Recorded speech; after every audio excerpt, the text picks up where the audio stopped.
So the session today is focused on what I call non-sequential presentations, and then also zooming into the fine detail of the images that you may want to clarify for a jury or for a presentation of some kind using the built-in Zoom tool in the PowerPoint program, but also using links and a built-in Zoom viewer that all the Microsoft Windows operating systems have built into them. So without further ado, we'll get into this. Non-sequential presentations are not normally done in PowerPoint because it's one slide and then after another slide and so on.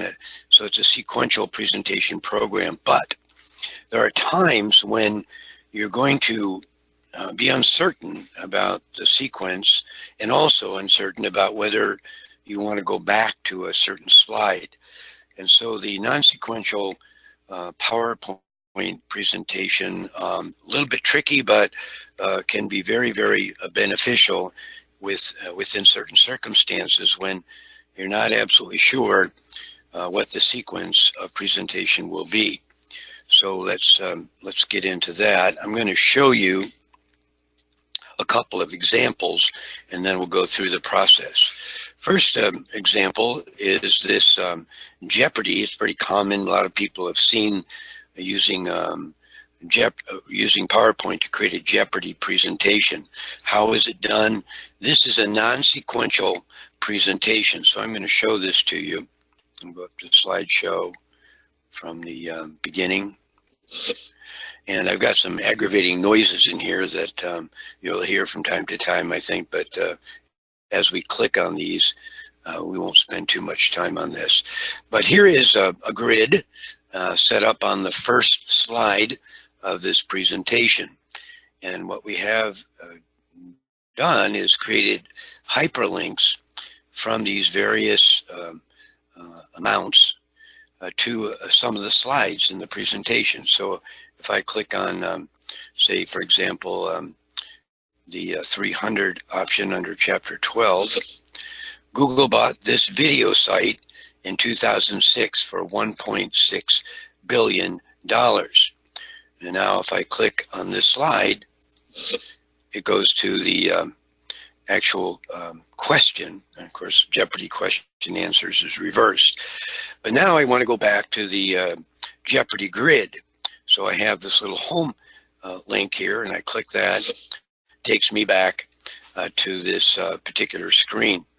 So let's take a look at how this has been set up in PowerPoint. We'll go to this, we'll pick this 200 option over here. And so under Chapter 12, 200, if I'm in the presentation mode and I click on this, it goes to a particular slide. If I go up underneath the hyperlink pull down here, it will come up and show me the hyperlink is going to slide number 45, college students congregate on this social network website. So that's the hyperlink. And you'll notice over here on the left, you can link in PowerPoint to an existing file or a web page. You know, if I had picked that, then I would have been able to put in a URL on the internet or an existing file on the computer system where this PowerPoint is being run. And then when I clicked on the link, it would bring up that web page or that particular file. But instead, for this non-sequential presentation, we have a place in the document. When you choose this option, it will show you all of the various slides that you have in this particular slideshow. And then you can pick which of the slides you want this link to go to when the person clicks on it. And if this was a trial presentation, which I'll show you in a couple other examples, but this being like a sort of a tutorial. And this also could be a fun thing to do if you create your own slides and then link to them in this way, you're able to present your information in a kind of an interesting way. If you're having a conference meeting or something and you're kind of reviewing information, it's kind of a fun thing to do, to make your own Jeopardies. And this is a downloadable PowerPoint, by the way, from our file cabinet, so you can download it and then modify the slides according to your particular situation. So anyway, that's where it's going. So when I let's go to slide 45 over here in the sequence, and we get there, and that's the slide that it goes to. Now you notice that there's no hyperlink on this particular slide, and that is because during the presentation, if this slide comes up, it will go to the next slide in the sequence. So it's sequential. It's kind of interesting. This is a non-sequential presentation, basically, but for this particular application of the non-sequential technique, we want, when we click on the slide, to come up with the answer, which will be the next slide. If you come over here and look, Facebook. So if I go and say I'm going to present this particular slideshow from the current slide, this slide here, now when I click on this slide, it goes to the next slide in the sequence, but I have this option down here to go back to the main menu for the show. So let's go down to that slide, that slide 46 really in this presentation. Here's slide 46, and take a look at this little icon and the hyperlink that's built into it. So I go click on that icon, and you can make whatever graphic you want be a hyperlink, and then go up to your hyperlink option in the menu, and you can see it hyperlinks to the very first slide. So that's what the action is going to do. Go to the very first slide in the presentation. Okay, so that is how this particular non-sequential program of PowerPoint has been set up for us. Now, I'm going to minimize that and go to another example of this, and this is a clickable map. Now, this will demonstrate a couple of features of PowerPoint that might be useful in a non-sequential presentation, but also I'm going to get into a little bit of the zooming capability that is also built into your PowerPoint program. So in this particular case, this is a PowerPoint tour of the 1904 World's Fair presentation that I often make here in St. Louis. Because the fair is still real popular here, even though it's over 14 years old, I think. Yeah. So it's 114 years ago, and yet people here in St. Louis still like to visit the World's Fair that took place here. So this presentation, the idea behind it was, I have a map, and let's say you're in a court situation, you have a map, a city map or something, and you're wanting to zoom in on some images that are kind of linked to the map so that you can go to anywhere in the slideshow to any of these particular links. So I'm going to go ahead and bring this up and show you how it works from this current slide. So what I have done is I have this map of the Forest Park area of St. Louis, and notice the tip down here, hover over a location with the mouse for pop-up tips.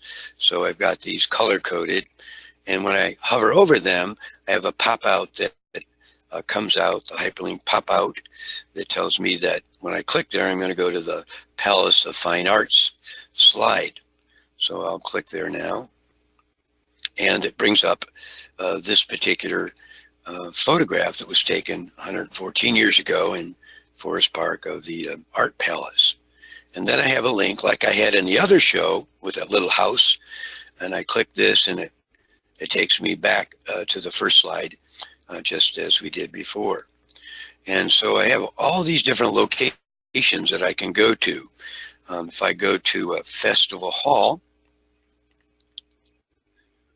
I bring up that particular image and go back to the map again.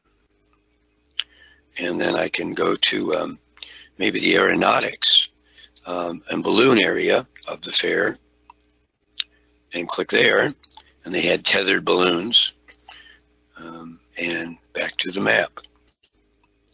So this is the nature of a non-sequential presentation. So I'm going to come out of this for a moment, and let's take a look at how this is functioning. So I have created these little boxes with colors, and if I wanted to create another one of those, I would go up to Insert, and then I can pick a shape and pick this particular shape, and I can drag that out. And now that I've got the shape, I can create a hyperlink out of it. I could put text inside of it as well. So if I wanted to put some text in there, I could. But notice that the shape is, the fill is covering up part of the map behind it. So up here we have your shape fill, and you can say no fill, and then just have a circle, and it lets you see what's in there. But if you do your shape fill effects, shape effects, you can do shadows and kind of give a little bit more detail to that outline. And you can also, if you pick that, you can right button click on the object that you have and come down to format the shape. And then you have your fill option come up over here. And you have a transparency feature now in PowerPoint that lets you create a little bit of a color, and then you can increase the transparency. You notice over here what's happening. So now I can still have a little color in there, and yet I can see through to the map that is behind it. And if I want to go to the line option, I can change the color around the line. Maybe make it a little bit more vivid, and I can increase the width of that line too a little bit and draw that out. So now I still don't have a hyperlink on this particular graphic that I've inserted. So, and to that I click on the graphic and come up to the hyperlink option up here in my toolbar and pick Add a Hyperlink. And then you can go to pick the, I'm going to go back in here and do this again here. Hyperlink. There we go. I just misclicked. Now here we have place in the document or existing file or a web page. So now I do have a lot of the graphics inserted in my slides, but let's say I didn't have that graphic in a particular slide. I wanted to just click on an existing file. So I could click here, and then I could go out on my computer system and find a file that I wanted to link to. I'm going to link to, say, a JPEG file, and go to one of these folders, and then pick one of the graphics that I want to particularly link to. And so now I've got that link to this particular location. Now I'm going to go ahead and go up to slideshow, and from this current slide, bring it up again. Now when I hover over this, you'll notice the pop-out that comes out is showing me what JPEG file I'm going to bring up and where that file is located. So it's not going to go to a slide now. It's going to bring up a picture, a photograph. And there's my photograph. And if I wanted to then go back to my slideshow, I just close that graphic, and I'm back on the slideshow itself. Now, One of the things that a lot of people are not aware of in the PowerPoint program is the ability to zoom in upon an aspect of the slide. And over here, if I hover over this left-hand corner, lower corner, I get these features down below. One of the options is a magnifying glass. So I click on that, and then it gives me this large rectangle that I can move over the map. And let's say I wanted to position it over this area up here, because these are kind of small little icons, and click. And now I can see what these particular buildings are on the map, like the Hotel Inside Inn, Utah State Buildings, and so on. And if that's not the area of the map that I want to zoom in on, I've got a little hand tool that comes up when you use that zoom option, and you can use your little hand tool, hold your left mouse button down, it makes a little fist, and then you can zoom in and scroll around on the map itself to see some of the detail on that map. So this is a kind of handy tool when you have a map or any image that's embedded on a PowerPoint slideshow. You can go in there and do this with that zoom tool. To get out of the use of the zoom tool, you hit the escape key in the keyboard, upper left-hand corner of your keyboard. There's an ESC key. You just tap that, and it brings you out of the zoom tool. Unfortunately, when you're in the zoom tool, you can't use the hyperlinks. So you could, like, I can go in here, click the zoom tool, go up here, and now the only tool I have is a little hand tool. I can't really change it and go to the hyperlink. So I click on something, it doesn't do anything. So that's a disadvantage of using that tool. If you expect you're going to be able to click on a hyperlink and go to a location, it won't work. Now, let's say that that zoom tool is good. It works fairly well, but you still can't get in and see the real fine detail with that zooming feature that you'd like to. So I'm going to click on this link here and go to a slide. Now in this slide, I have the ability again to click on the Magnify tool, and that does a pretty good job on this image.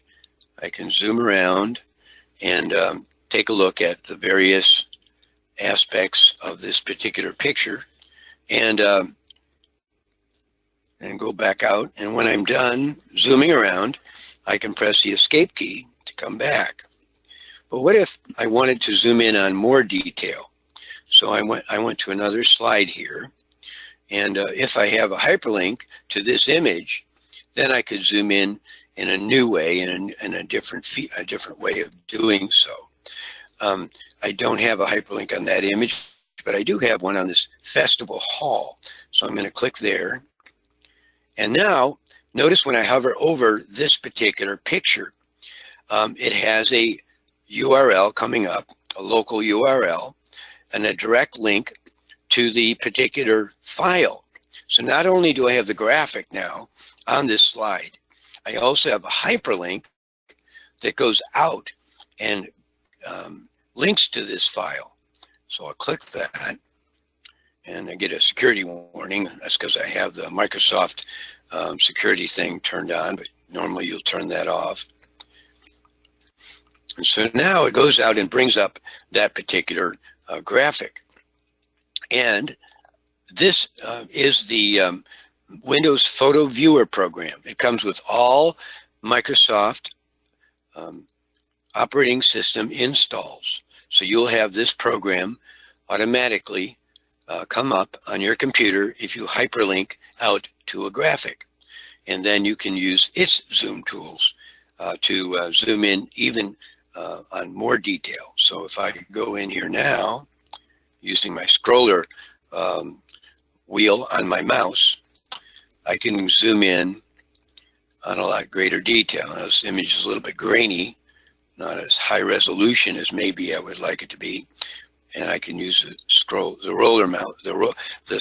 wheel on the mouse to zoom back and forth. You could also use this tool and zoom in and back out again as well.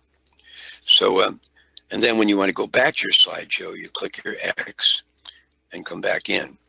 Then you can go back to your map tool again and go to another area.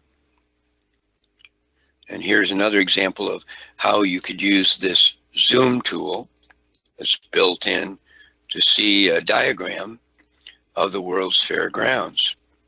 And then just kind of slowly move around to show the viewer some of the detail that you can't see with the screen. Now this comes in real handy, the zoom tool, when you're presenting in a situation where you don't have a very large screen.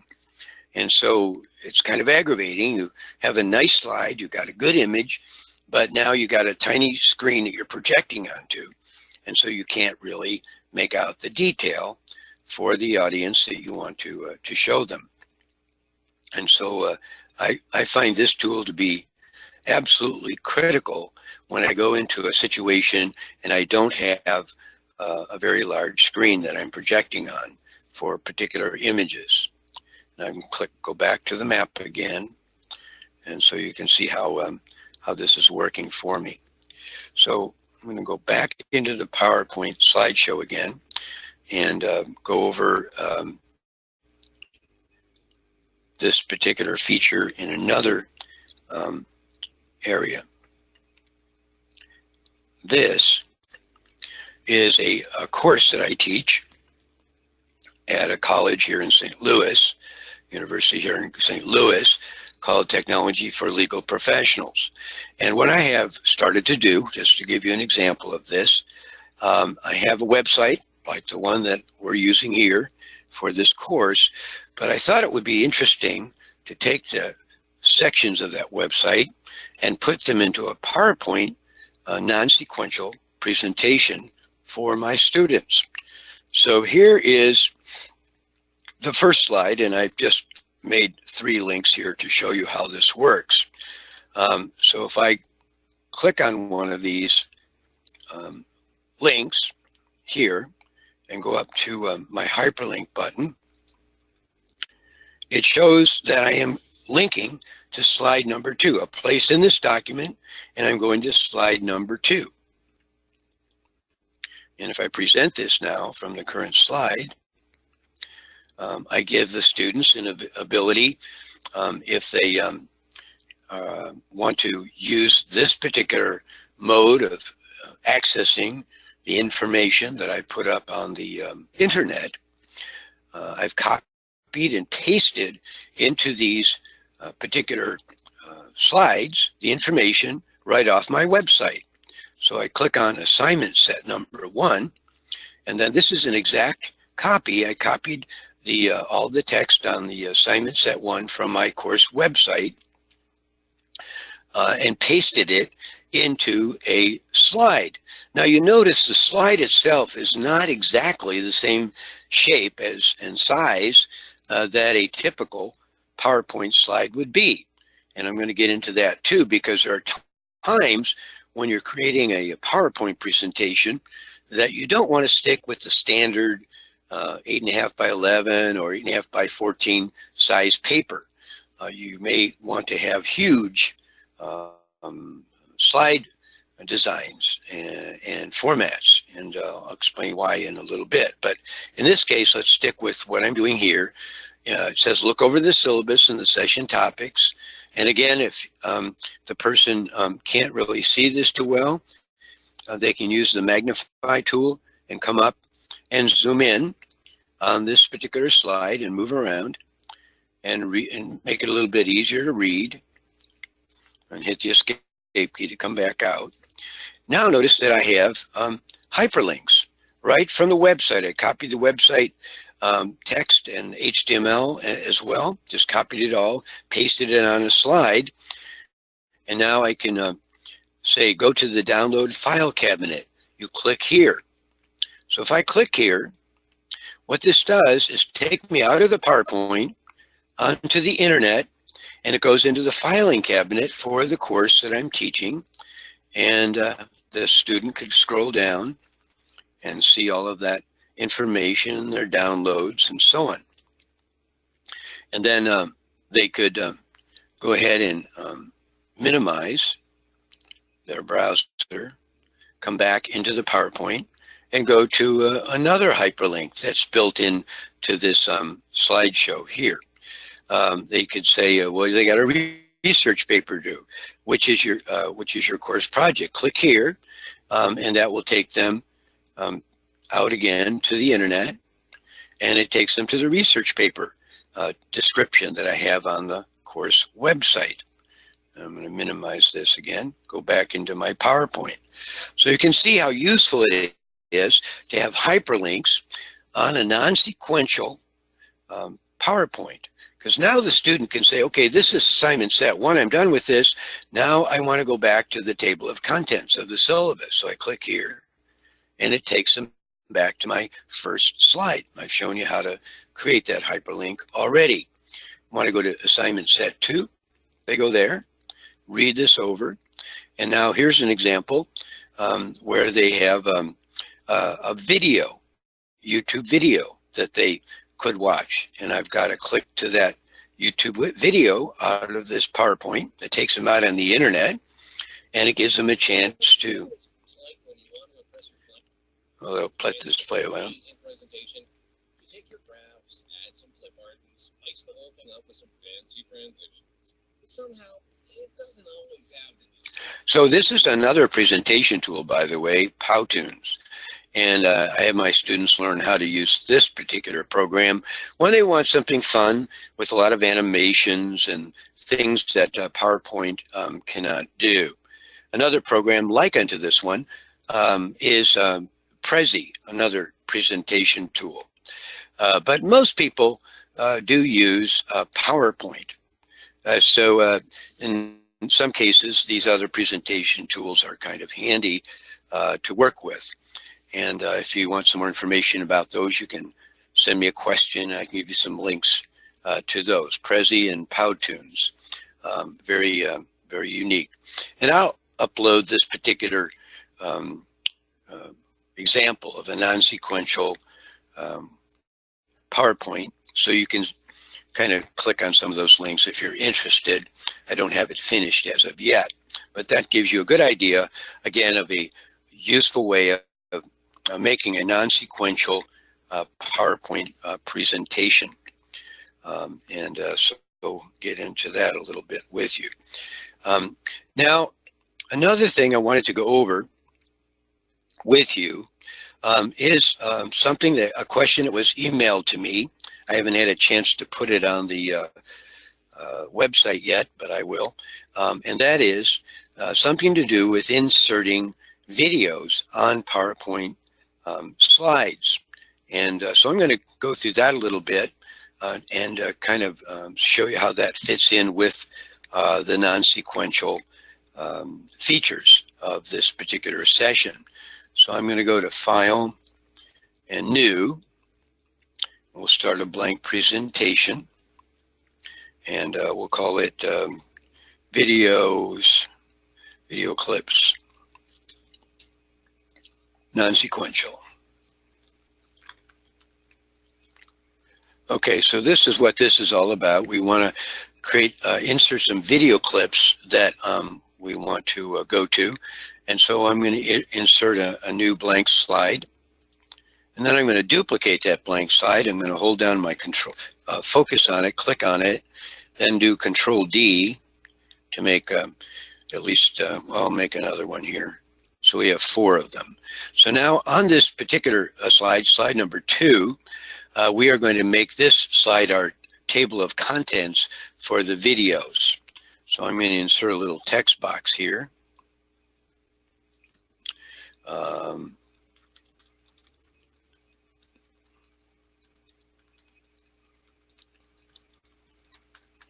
Okay, and we'll come down to number 1, and video 1 we'll call it, and then video 2, and video 3. If we get that far, probably don't need to actually do all those videos, but you get the idea. So this particular slideshow, let's say you have a numerous video clips you want to show to a jury. You're not sure in which sequence you want to show them. Of course, these would be descriptive about what the video is about and so on. So now we'll go ahead and insert some videos onto this particular PowerPoint slideshow. So go to Insert, and you come under Video, and a video on your PC.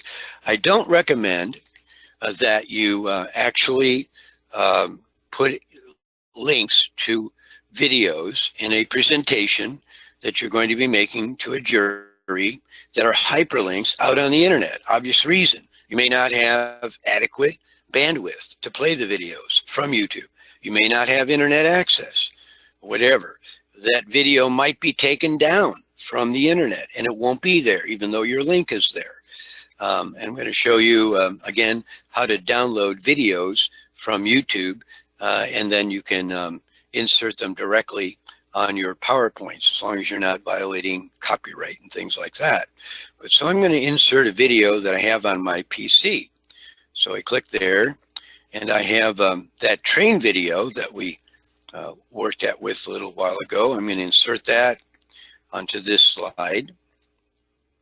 There it is, and I can expand it, make it a little bit larger. So this video is actually on my computer, and it's ready to play. And I'm going to go back to this slide, and now that I know what it is, we'll say a train video, and we'll go ahead and highlight that. And we go up to Insert and a Hyperlink option. You know, earlier I've been using this, my quick toolbar up here. I put this particular icon here up there so I wouldn't have to go Insert and then come over here. And I showed that to you last week, how you can do that with the snippet tool, which is over here. So I did put it up there, but if you don't have that, you wonder, well, where did he get that from? Well, you do Insert and then go to Hyperlink after you've highlighted the text. So make sure you highlight what you want to hyperlink, and then go there. And then we want to go in the slideshow to slide number 2, which is, well, no, slide number 3. Sorry about that. This is our heading, our title slide. This is slide 2, and then this is slide 3, where the train is. And then we click OK. So now we have a hyperlink to that video. Now we'll go to slide number 4, and we'll go ahead and insert another video. So we want to insert video on my PC. And I have also a video that is called Crashes. We'll put that one on there. And we can expand this a little bit.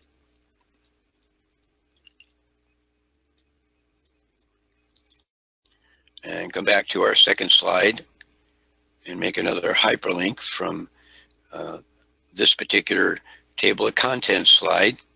Insert, hyperlink. And now we're going to go to slide number 4 and click there. So we have these 2 hyperlinks. Now we'll come back to our video clip main menu and main menu slide and play it from the beginning. We click and we can go to our train video and then play it. Okay, but now we don't have a back button. We don't have a button to go back to our main slide, our table of contents. So I can use the up arrow key to go back to it. But if we would be down quite a ways, not just on the second or the next slide in the sequence, that wouldn't work. So like, for example, if I go to video 2 and play it, and now I use the up arrow key, it's going to go back to the other slide that has the this other video, the train video, and I have to hit the up arrow key twice. So what I need to do then, of course, is to put on these slides some kind of a link that takes me back to the table of contents slide. So I'm just going to insert some kind of a button here. And I can go ahead and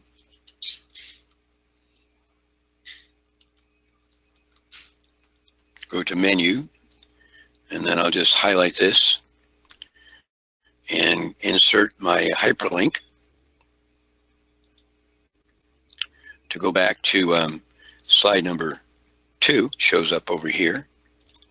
So there's my menu button. Now what I can do is click it, make sure I've got it in focus, and then right button click and pick copy, and then I can go down to the next slide and paste that in there. So I have the button on these slides, and if I want to, I can come down if I was going to put in a whole bunch of videos, just go ahead and paste it on that slide. And then what I can do, once I've got the menu go back button there, I can do Control D and just duplicate all those slides that take me back to the main menu. So now, if I start my slideshow, current slide, I go to the second one, I can click here, go back to my table of contents. So that works quite well. Now, another thing about video clips, when you insert them into a PowerPoint slideshow that I wanted to show you. Let's say you don't want the video clip to start at the very beginning. So like I'm playing it here. I'm going to turn the volume down on that. So let's say I watch the video and I say, well, really, I don't want it to start there. I want to have it start where this guy comes up with a motorcycle, which is way up here. It's at about, looks like 15 or 16 seconds into the video. So that's where I really want to start when I actually play this video. So how do I do that? And also, maybe I don't want it to play the whole thing. I just want it, if I come over here, I don't want it to show that. I want it to stop maybe, I don't back up a little bit. I want it to stop right about there. So that's where I want it to stop, right there around 31, 32 seconds. And so how do I get it to do that? Well, what we can do after we've got our video inserted is go ahead and click on it, get it in focus. And then what you do on the menu system up here, after you've got your video inserted and you've clicked on it to have focus on it, you come up to an option called Playback. And under the Playback option, you have a number of things you can keep in mind. One is, do you want to start the video when you click on it, which is what is set to now, or do you want it to do automatically play the video? So let's say we want it to automatically play. Also, do you want the video to play full screen? And do you want to hide while not playing the video clip when it is not playing, if you had other information on that slide, for example? And then you have your volume option here. You can do mute if you don't want your volume to play. Then over here is your trim video option. So if you pick this option down here and you click it, you will be able then to trim your video. I'm going to do this again. There we go. So here's the full video, and you have the beginning point. So you want to move that over to where you see the fellow on the motorcycle.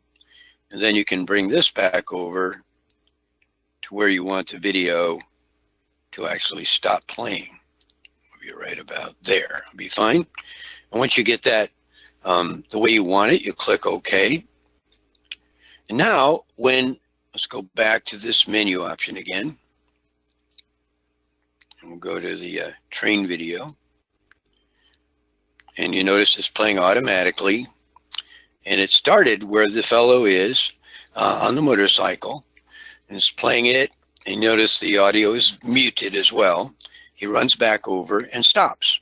So that's kind of a neat feature when you have a lot of YouTube videos you're inserting. Most of the time, you're not going to want to play the whole video clip.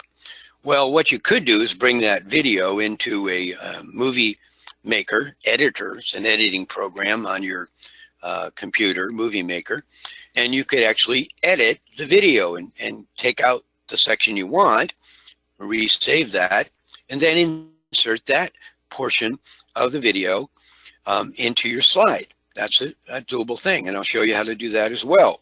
But if you don't have a lot of time to bring, you know, all these clips into Movie Maker, you don't know how to use Movie Maker, you don't remember how, whatever, you can just basically get these videos started and stopped when you want by using that particular feature that I was showing you under the playback. Come over to trim the video, and then it'll bring back up what you had before, and if you didn't quite get enough, you can move it over a little bit further. Or if you want to use the same video clip on two separate slides, what you can do is move these toggles to a different location, and then you could play that particular video clip. Okay, so now it's going to play that video clip, but we could have inserted this on a different slide and then modify the start and stop places. So you could have on your menu system up here, you could have the train video appear twice, and then you could modify when it started and stopped on these different slides. So you could say train video starting with motorcycle. And then you could have number 2, whatever it be, different starting points. So you can use the video multiple times with different start and stop times in, and then click and create a new slide for that particular video. So now, somebody asked me also, well, how do I get the videos downloaded? I believe I showed this to you, but let me go back on the internet for a moment so that we can come up to one of the websites that I've used quite a bit is KeepVid. So I'm going to type that in, keepvid.com. And once you go there, you can, I'm assuming you've been to YouTube and you know what video you want. So you pick the share option in YouTube. So if I go here and pick share, and then I pick copy, then I can go back to keep vid, right button click in here and paste it in, and then pick download, and pick the particular size I want. This is the best quality you can get for free. If you purchase a subscription, you can download Pro and you can get a much higher resolution of the YouTube video downloaded. But I'm just going to pick this. And then this one is going to be a Powtoons video. And I'll save it to my folder. So you can see it's downloading. It gives you the timeline. This one should go pretty quickly. And once I have that downloaded, then I can do show all and show in folder. So then I can see the Powtoons video that is here. And if I wanted to edit this video, I can right button click it and say open with Movie Maker. Movie Maker, I believe, is on all the Windows installs, operating systems. If not, you can download it. It's a Microsoft program. So I can pick Movie Maker. And then when you have it in Movie Maker, you can kind of do what you did in PowerPoint with the start and the stops options. You can go ahead and move the toggle over to where you want to have it in the video, and then you can split the video, clip, and delete portions that you don't want. So if I So you know what it's like when you want to impress your clients with it? So okay, so this is the part of the video I don't want. I'm going to go over to a part where I think that would be good. It doesn't always have the desired. Okay, so let's say I want to start it right here. So now what I want to do is right button click on the line and say split. And now I've split that video, and I can click on this part that I don't want, hit the delete key on the keyboard, and I've altered the start point, and I don't have the other part of the video at all. Then I can click somewhere in the video, move this little line over to where I want to stop it. And let's say I like this. And then right button click and pick split. Then I can throw away this section. Click on that part on the right, hit delete. And now I've got the portion of the video that I want to put into PowerPoint without the distractions. And I can then go up to File and save the movie. And then what is recommended for this project, you could save it as a YouTube video, blah, blah, blah, but I'm going to pick recommended for the project. Usually that's the best choice. And when you get the option to save it, you can save it as an MP4 file, which is pretty standard, or you can save it as a WMV file. Either one will do. You can import either one of these into your PowerPoint slideshow. So WMV goes a little bit quicker. It's a little bit smaller file, so I'm going to pick that. And I'm going to pick say it's Powtoons Modified. And I'm going to go ahead and throw that into the folder where I've got my PowerPoints for our course we're taking, and put it in there as a WMV file. So now, after it's saved here, I'm going to go into my PowerPoint slideshow, and I could reinsert it now into the PowerPoint and not have to worry about resetting the start and end points on that particular video. The disadvantage of doing this, of course, is that now you've gotten rid of portions of that video that you may, oh, why did I do that? Or another disadvantage, of course, is you're taking extra time to go through that. Now I'm going to close that, get out of the Movie Maker program. I don't want to save that. I'm going to go back into my PowerPoint now and be able to insert that on this particular slide. So I'll go back to video on my PC, and pick the Powtoons portion that was modified. So insert it there, and there it is. So I think that in my case, I like to sometimes trim the videos for a couple of reasons. Some of my videos are very long, and yes, I could use the trim option. Like in here, I could come to Playback and pick trim, and then I could just, but it's not really changing the size of the video file that's embedded and linked into my PowerPoint. So when I save my PowerPoint, because the videos are longer, the PowerPoints are going to be larger, a little bit more cumbersome. And if I have a lot of videos inserted into my PowerPoint, that can be a little bit awkward using this particular technique, and slows down the presentation, makes it a little bit more cumbersome to transport here and there and everywhere. So it just depends on how long your videos are and what you want to make of them. Once again, highlight this, insert my hyperlink to my video slide, which is going to be slide 5. Click OK, and then play the slideshow from beginning. Go to slide 3 and play the video,